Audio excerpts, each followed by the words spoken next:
नमस्कार दोस्तों, welcome to सरकार स्टडी बेस्ड एजुकेशन।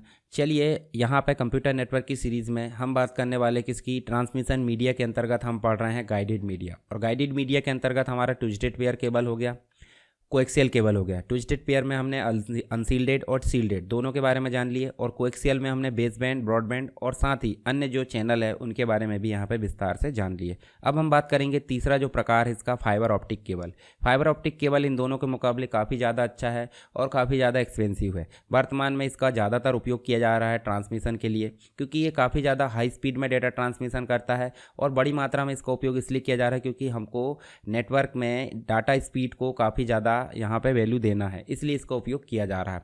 तो चलिए सबसे पहले हम इसके बारे में थोड़ा सा ओवरव्यू देख लेते हैं। तो यहाँ आप देख सकते हैं फाइबर ऑप्टिक केबल कुछ इस प्रकार का संरचना होता है। देखिए प्लास्टिक कवर, अंदर आप देखोगे तो अंदर आपको और प्लास्टिक का कवर, फिर उसके बाद आपको फाइबर्स देखने को मिल जाते हैं, ठीक है, जो कि डेटा ट्रांसमिशन के लिए हेल्प करते हैं। तो इसमें डेटा ट्रांसमिशन इस प्रकार से होता है, जैसे कि यहाँ आप देख पा रहे हैं। देखिए प्रकाश के माध्यम से, फाइबर ऑप्टिक्स मतलब प्रकाश के माध्यम से जो इलेक्ट्रॉनिक सिग्नल होता है, इलेक्ट्रिकल सिग्नल होता है, उसको प्रकाश लाइट के माध्यम से एक जगह से दूसरी जगह पहुँचाने का काम इस केबल के द्वारा किया जाता है। तो यहाँ पे जो फाइबर ऑप्टिक केबल है, इलेक्ट्रिकल सिग्नल कम्युनिकेशन के लिए इसका उपयोग किया जाता है। ऊपर प्लास्टिक की कवर होती है और अंदर जो है आप लाइट को एक प्रकार से पल्स के फॉर्म में, सिग्नल के फॉर्म में एक जगह से दूसरी जगह जाते हुए देख पा रहे हैं। इसके बाद प्लास्टिक की जो कोटिंग होती है वो इसको प्रोटेक्ट करने के लिए होती है। अन्य जो वायर होते हैं, जैसे कि इसको हीट से प्रोटेक्ट करना, कोल्ड यानी ठंडी से प्रोटेक्ट करना, इलेक्ट्रोमैग्नेटिक जो इंटरफेरेंस होते हैं यानी कि जो चुंबकीय जो बाधाएं हो सकती है अन्य जो वायर है उसके लिए, तो इसको सुरक्षित करने का काम जो प्लास्टिक कोटिंग है, जो ऊपर की कोटिंग है, वो करती है, ठीक है। इसके अलावा आप देखोगे तो काफ़ी ज़्यादा फास्ट डेटा ट्रांसमिशन करता है कॉपर वायर के मुकाबले। तो आप यहाँ देखोगे सबसे ऊपर आपको हाई डेंसिटी पॉलीथीन इंसुलेशन देखने को मिल जाता है 17 mm का। उसके अंदर आपको कॉपर ट्यूबिंग जो 3 mm है उसका देखने को मिल जाता है। फिर स्टील वायर देखने को मिल जाते हैं।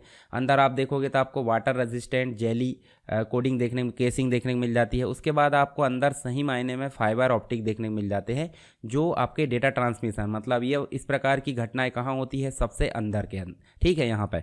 इसके अलावा यहाँ पे हम बात करते हैं इसके बेसिक एलिमेंट की। तो बेसिक एलिमेंट जैसे मैंने बताया, ऊपर आपकी प्लास्टिक की जैकेट होती है, अंदर आपकी ग्लास क्लेडिंग होती है और उसके बाद कोर होता है जहाँ पे डेटा ट्रांसमिशन होता है।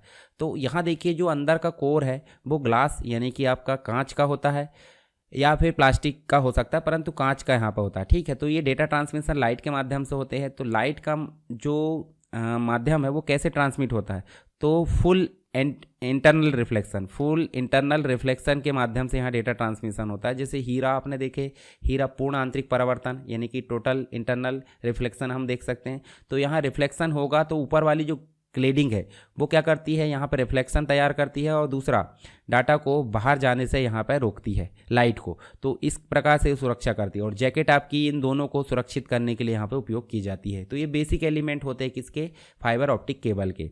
इसके अलावा आप देखोगे यहाँ पे इसके कुछ फ़ायदे। तो फ़ायदे की अगर बात करें तो कॉपर वायर के मुकाबले जो है काफ़ी ज़्यादा इसकी बैंडविड्थ अधिक होती है, यानी कि डाटा को काफ़ी ज़्यादा मात्रा में एक जगह से दूसरी जगह ले जाने का काम ये करती है। और ज़्यादा डाटा के साथ साथ इसकी स्पीड भी कॉपर वायर के मुकाबले काफ़ी ज़्यादा होती है। साथ ही लंबे डिस्टेंस में ये जो है इसका उपयोग किया जाता है। आपको मैं अभी दिखाऊँगा। लंबा डिस्टेंस मतलब पूरे वर्ल्ड में अगर बात करें टायर 1 की, टायर 1 मतलब एक ISP है जो कि सबसे बड़े लेवल पर काम करती है पूरे विश्व में, उसके द्वारा भी इसी केबल का उपयोग किया जाता है।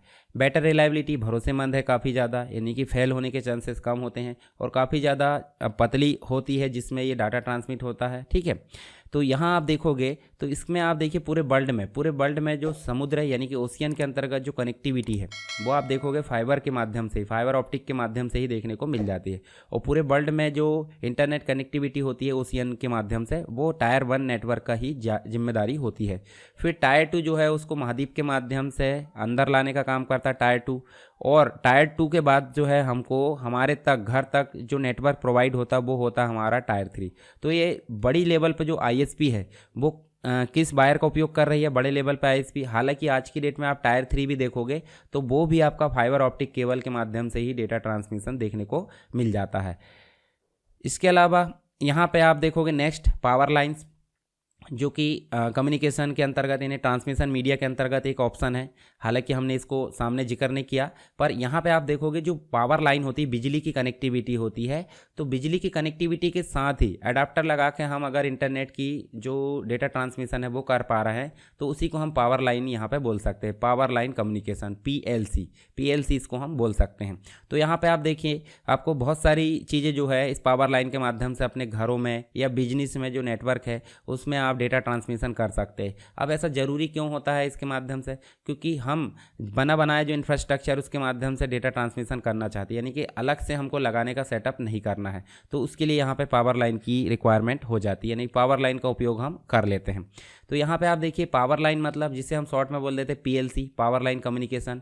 ये एग्जिस्टिंग केबल, एग्जिस्टिंग मतलब जो बिजली की केबल होती है उसके माध्यम से डेटा को ट्रांसमिट करना PLC यानी कि पावर लाइन कम्युनिकेशन कहलाता है।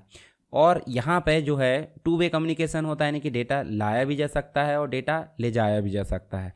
स्मॉल बिजनेस हो गया या घरों में इसका उपयोग किया जाता है, क्योंकि हमको अलग से कोई सेटअप तैयार करने की ज़रूरत नहीं पड़ती। ठीक है, तो यहाँ पे हमको क्या करना पड़ता है, एक पावर लाइन एडाप्टर सेटअप करना पड़ता है जो कि पावर आउटलेट क्रिएट करता है ईथरनेट कनेक्शन के लिए। ठीक, इसके साथ ही आप देखोगे वाईफाई से काफ़ी तेज़ होता है, जो डेडिकेटेड नेटवर्क केबल के माध्यम से हमको डेटा लाने और ले जाने के लिए यहाँ पे उपयोग किया जाता है।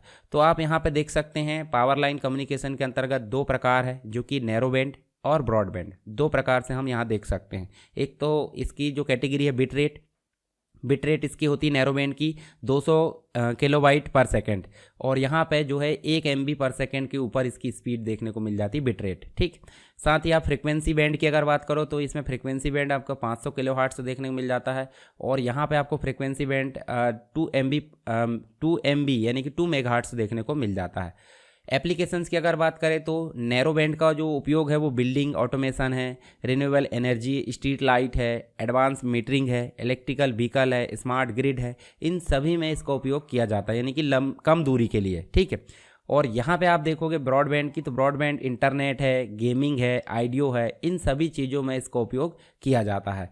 तो इस प्रकार से हमने यहाँ पे बहुत सारी चीज़ें जो है जान ली हैं ट्रांसमिशन मीडिया के अंतर्गत। तो ट्रांसमिशन मीडिया के अंतर्गत हमने क्या क्या चीज़ें देख ली, आप देख सकते हैं यहाँ पे हमने जो है ट्रांसमिशन मीडिया में एक तो देखे हैं वायर्ड यानी कि अनगाइडेड मीडिया। गाइडेड मीडिया के अंतर्गत आपको 3 चीज़ें देखने को मिली मुख्य रूप से। एक तो होता है ट्विस्टेड पेयर केबल के बाद कोएक्सियल के बाद ऑप्टिकल, और एक और तरीका हमने देखे हैं जो कि एग्जिस्टिंग पावर लाइन है उसके माध्यम से डेटा ट्रांसमिशन।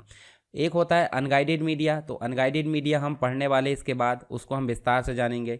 इसके पहले भी मैंने एक और चीज़ बताया था जो कि हम पेन ड्राइव के माध्यम से डाटा ट्रांसमिशन करते हैं। तो ये सारी चीज़ें हमारी यहाँ पर कवर हो चुकी है, जो कि ये सारे टॉपिक आपके फिजिकल लेयर यानी कि OSI मॉडल की पहली लेयर के अंतर्गत ये सब वर्क करते हैं। ठीक है, तो ये चीज़ें आपको समझ में आ गई होगी। फिर भी कोई दिक्कत है तो आप मुझे कमेंट बॉक्स में बता सकते हैं, और टेलीग्राम चैनल ज्वाइन कर लीजिए ताकि आप PDF वगैरह प्राप्त कर सके। और चैनल पर नए हैं तो सब्सक्राइब जरूर करें, और वीडियो को लाइक करके अपने दोस्तों के साथ शेयर करना नहीं भूलना है। तो चलिए मिलते हैं नेक्स्ट क्लास में, तब तक के लिए जय हिंद।